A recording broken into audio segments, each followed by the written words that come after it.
नमस्कार मित्रों, आज बुद्ध पूर्णिमा है, गुरु पूर्णिमा। नमस्कार मित्रों, आज गुरु पूर्णिमा है। गुरु पूर्णिमा यानी आषाढ़ मास की पूर्णिमा को मनाया जाता है और ये बरसात ऋतु का शुरुआत होता है, जहाँ पर कि इस दिन को लोग याद करते हैं अपने गुरु को याद करने में, और गुरु की महिमा और उसको गुरु से जो कुछ भी मिलता है इस जीवन में उसको अपने तहे दिल से स्वीकारने में, समझने में कि आखिर गुरु की महत्व क्यों है और गुरु सच्चा गुरु है कौन, ये भी पता लगाने में इस पर्व का महत्व है। ये पर्व हिंदू धर्म, बौद्ध धर्म और जैन धर्म और इवन योग दर्शन में भी इसका एक अलग महत्व है। तो इस दिन के बारे में हम पूरी चर्चा करेंगे, इसके महत्व को समझेंगे। उससे पहले गुरु को समर्पित मेरे द्वारा एक लिखी कविता मैं प्रस्तुत करना चाहूँगा, फिर हम इस दिवस के बारे में और बात करेंगे और गुरु कौन हो सकता है इस धरती पर, गुरु कैसे मिलेगा, अच्छा गुरु कैसे मिलेगा, इस पर भी मैं बात करूँगा। तो पहले प्रस्तुत है मेरे द्वारा लिखी गुरु को समर्पित कुछ पंक्तियाँ।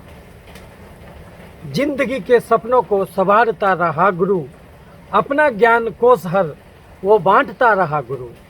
छोड़ भेदभाव सब पुकारता रहा गुरु, अपने शिष्य रूप को दुलारता रहा गुरु। मन के अंधकार रूहे दिले अज्ञान को, दानी से चराग ले पछाड़ता रहा गुरु। पहले सब तो कोयला था, वो बुद्धि और विवेक सब, तुमको हीरा करने वो तराशता रहा गुरु। क्रांति कर लो अब नमन गुरु के हर एक ज्ञान को, बुद्धि तेरी कुंद थी वो धारता रहा गुरु। और कुछ पंक्तियाँ और हैं। हे गुरुवर तेरे आंगन में उन्मुक्त घटा सा था ये मन, बिखरे सपनों सा ये जीवन, हर ओर दिशाएं सोई थी, मंजिल की आशा रोई थी। ऐसे इस अंधियारे वन में तुम लाए ज्योति उपवन में, नवपाठ पढ़ाया हर क्षण में। हे गुरुवर तेरे आंगन में, हे गुरुवर तेरे आंगन में।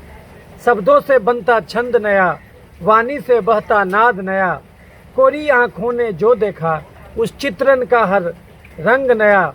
आकुल व्याकुल से सावन में बरसा जो अमृत हर क्षण में, नवनित्य निहारा घन घन में। हे गुरुवर तेरे आंगन में, हे गुरुवर तेरे आंगन में। तो ये कुछ पंक्तियाँ थी जो एक गुरु के लिए मेरे कवि मन से निकली थी।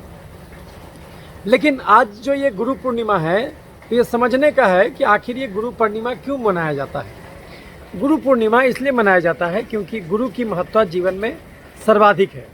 कहा तो यहाँ तक गया है, कबीर ने कहा कि अगर गुरु गोविंद दो खरे काके लागू पाएँ, तो बलिहारी गुरु आपने गोविंद दिए बताए। यानी कि भगवान भी अगर आते हैं तो वो भी यही कहते हैं कि अगर हम भी आ जाएं और गुरु भी रहे तो पहले गुरु को प्रणाम करो, गुरु के पैर छुओ। उसका कारण ये है कि बिना गुरु के परमात्मा की पहचान संभव नहीं है। ज्ञान और इन्फॉर्मेशन में, सूचना में अंतर है। सूचना तो आप बहुत जुटा लीजिएगा, लेकिन ज्ञान यानी स्व का ज्ञान, खुद का ज्ञान, कि आप इस धरती पर जो भी कर्म किए जा रहे हैं उसमें कर्ता का बोध नहीं ला रहे हैं। ये जो चीज़ है ये तो तभी आ सकता है जब आपको आपके सानिध्य में कोई गुरु रहे, गुरु का प्रेम, गुरु का सानिध्य आपको मिले, तभी ये संभव है। तो इसीलिए ये चल पड़ा। अब सबसे पहले अगर इतिहास देखिएगा तो इसका इतिहास 15,000 साल पहले जो सबसे आदि गुरु माना जाता है वो भगवान शिव को माना जाता है सबसे आदि गुरु। क्योंकि ऐसा माना जाता है कि 15,000 साल पहले हिमालय के पर एक बहुत ही ज्ञान वाले व्यक्ति आए, योगी आए, और वो तपस्या शुरू किए। वो सारा ज्ञान उनको अर्जित हो गया और वो ज्ञान अपने सप्त ऋषियों को बताए। और जब ये बताए थे तो वो दिन यही था आषाढ़ पूर्णिमा। तो इसका ये भी महत्व है। एक और महत्व भी है हिंदू धर्म के हिसाब से।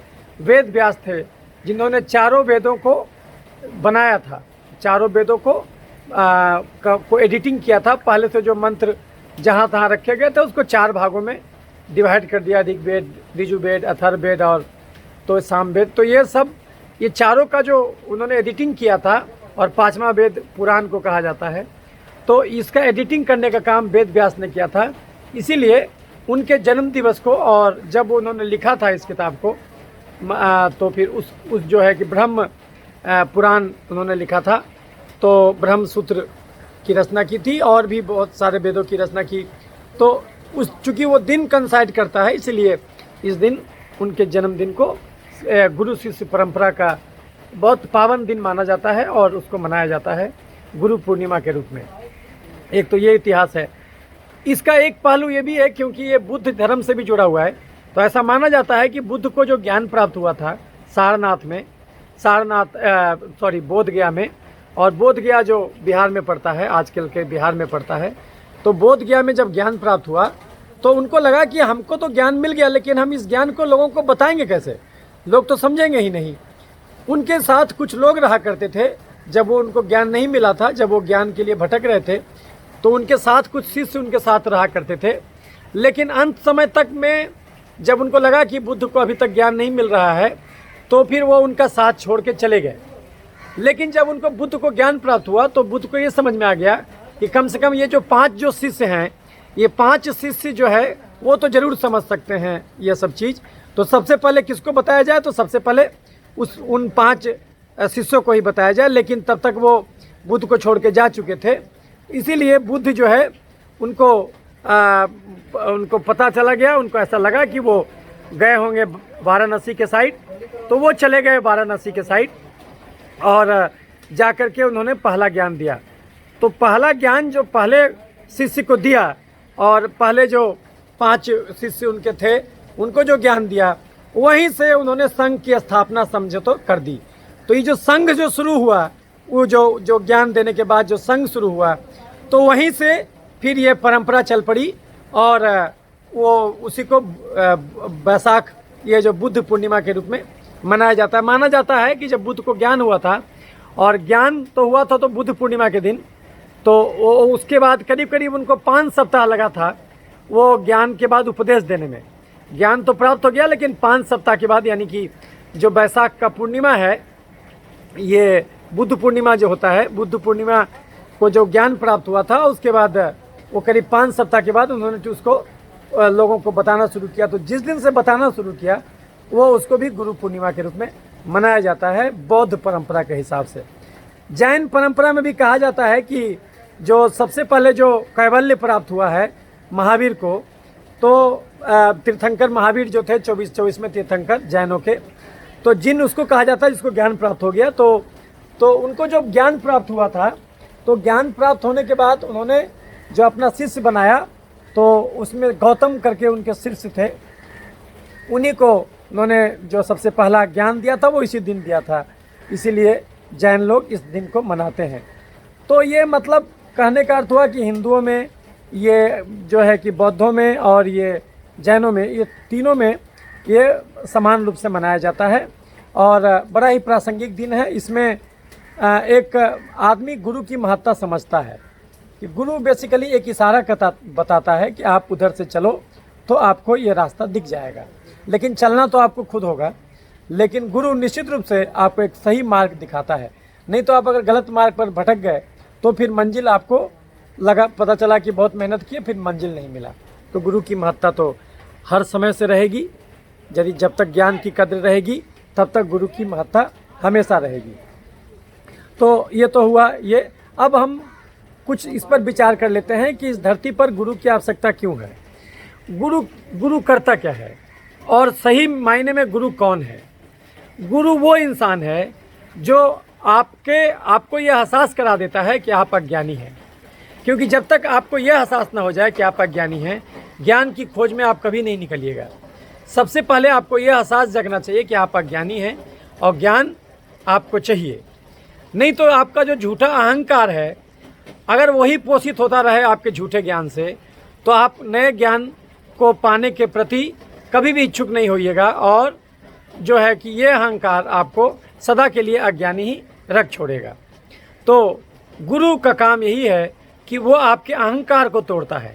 अगर आप कुल मिला के कहिएगा तो गुरु आपको समूल ख़त्म कर देता है।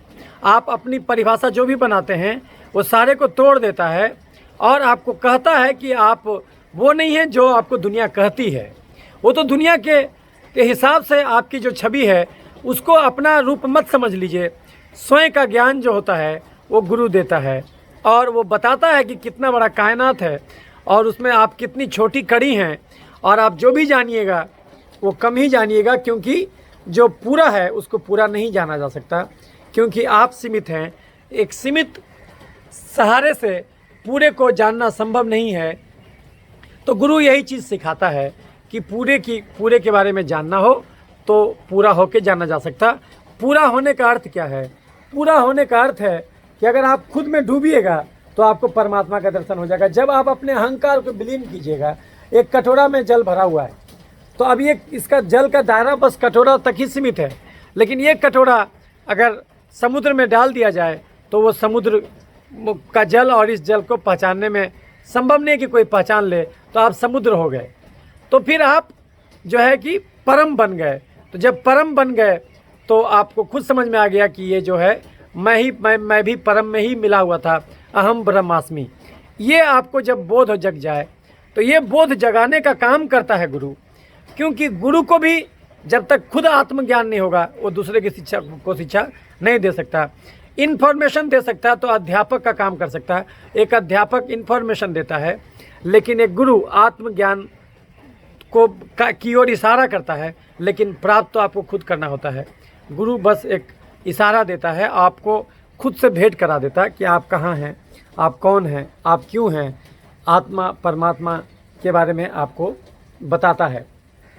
और अगर आपके पास सारी इन्फॉर्मेशंस है और अगर ये आत्मज्ञान नहीं है तो फिर ये उस ज्ञान का कोई मतलब नहीं बनता। और आपको ये समझ में आ जाता है कि समर्पण और ध्यान के मार्ग से हम परमात्मा को पा सकते हैं।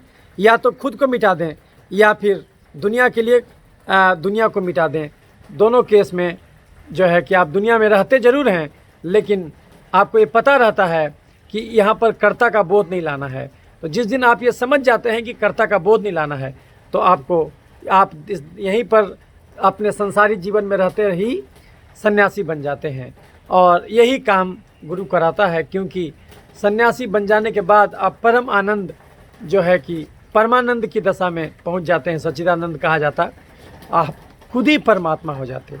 तो ये अर्थ है गुरु, एक सही गुरु होने का। तो ये जो चीज़ है इसको समझने की आवश्यकता है।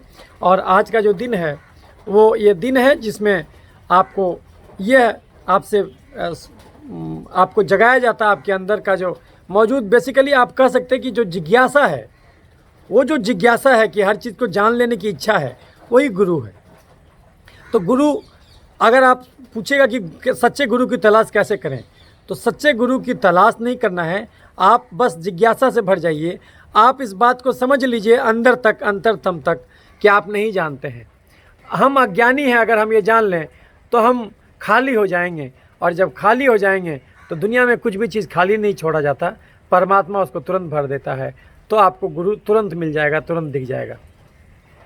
तो ये जो चीज़ है, ये जो भाव है, ये बेसिकली आप कह सकते हैं कि गुरु कोई ये हाड़ मास का व्यक्ति नहीं है, एक भाव है।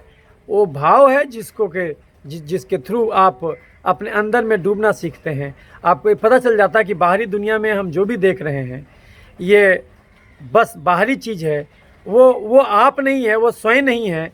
शरीर को जो स्वयं मानने की जो प्रवृत्ति हो जाती तो आप उससे मुक्त हो जाते हैं और एक साक्षी भाव का आपके जीवन में आविर्भाव होता है। साक्षी भाव का अर्थ हुआ कि आप एक दृष्टा की तरह जीवन जीने लगते। आपको ये जब भी कोई दुख होता तो आपको पता रहता है कि ये दुख हमारे शरीर को हो रहा है भले, लेकिन हम में नहीं हो रहा है। मैं शरीर से अलग हूँ, मैं शरीर से जुदा हूँ। यह एहसास जब जग जाता तो आप किसी के सम्मान देने से उछलने नहीं लगते, और कोई आपको दुखी करता है तो आप दुखी नहीं होते, आप स्थिर प्रज्ञ बन के रहते हैं। तो जब ये अवस्था आ जाती है तो आप भी किसी के गुरु बन सकते हैं, क्योंकि अल्टीमेटली सबके अंदर एक परमात्मा विराजमान है और ये गुरु बस उसका दर्शन करा देता है आपको। और ये ठोक बजाता है, आपको तंग करता है। आपको लगेगा, आपको कभी कभी ऐसा लगेगा कि जो गुरु आपके अहंकार को बढ़ा रहा है कि नहीं आप तो बहुत अच्छे स्टूडेंट हो, बहुत तेज हो, तो आपको लगेगा कि वही गुरु सही है, लेकिन वो गुरु सही नहीं है, क्योंकि वो आपको ज्ञान प्राप्त करने की इच्छा को कुंद कर दे रहा है, ख़त्म कर दे रहा है। क्योंकि यदि आपको ये भान हो जाए कि आप सब कुछ जान गए, तो फिर नया ज्ञान लेने का जो है कि वो तरीका जो है वही ख़त्म हो जाएगा। तो जब वही ख़त्म हो जाएगा तो ज्ञान आगे पल्लवित पुष्पित नहीं हो पाएगा। तो गुरु की महत्ता यही है, इसी को समझना है और इसी को जो है कि ये भारतीय संस्कृति का बहुत महत्वपूर्ण हिस्सा है। ये जो हमें सिखाता है कि अपनी रूट से जुड़े रहें। कुछ और पंक्तियां हैं जो मैं आपसे निवेदन करना चाहूँगा। कुछ विद्य सहेजूं कर वंदन, हर लूँ कुछ पीड़ा और क्रंदन, ये धनवंतरी मंदिर में कर लूँ मैं सजदा मस्जिद में, अरदास मरीजों का द्वारा मरियम की ममता भंडारा, इस नस्बरता की दुनिया में दुख हरता बन इन गलियों में, मुस्कान बिखेरूं जीवन में, हे गुरुवर तेरे आंगन में, हे गुरुवर तेरे आंगन में। जीवन है क्या एक डगर नई, एक पेड़ हो जिसकी सजर नई, एक बहना है ऐसी नद में जहाँ रहती हो हर लहर नई, अंतस का हर तम त्यज कर हम, जीवन की ज्योति सज कर हम, आनंद निहारे जीवन में, हे गुरुवर तेरे आंगन में। हम सीख रहे हैं हर क्षण में, जीवन के हर एक पल छिन में, उम्मीद घुला है घन घन में, विश्वास है मन के आंगन में, ये ललक हमेशा बनी रहे, ये चाह हमेशा जगी रहे, क्रांति इस जीवन चितवन में, हे गुरुवर तेरे आंगन में, हे गुरुवर तेरे आंगन में। तो ये चाह हमेशा जगी रहनी चाहिए, ये ललक हमेशा बनी रहनी चाहिए कि हमें सीखना है, हमें जानना है, हमें स्वयं को पहचानना है, क्योंकि स्वयं के अंदर ही परमात्मा का वास है। और गुरु बस एक इशारा करता है, चलना तो आपको खुद है। तो ये, लेकिन अगर गुरु ना हो तो हम गलत दिशा पर निकल पड़ेंगे। इसीलिए ये भाव अगर जीवित है और ये गुरु के प्रति अगर ये आदर भाव जीवित है, तो फिर आप यकीन मानिए, फिर आपको परमात्मा का दर्शन करने से कोई नहीं रोक सकता, जो परमानंद है, सच्चिदानंद है।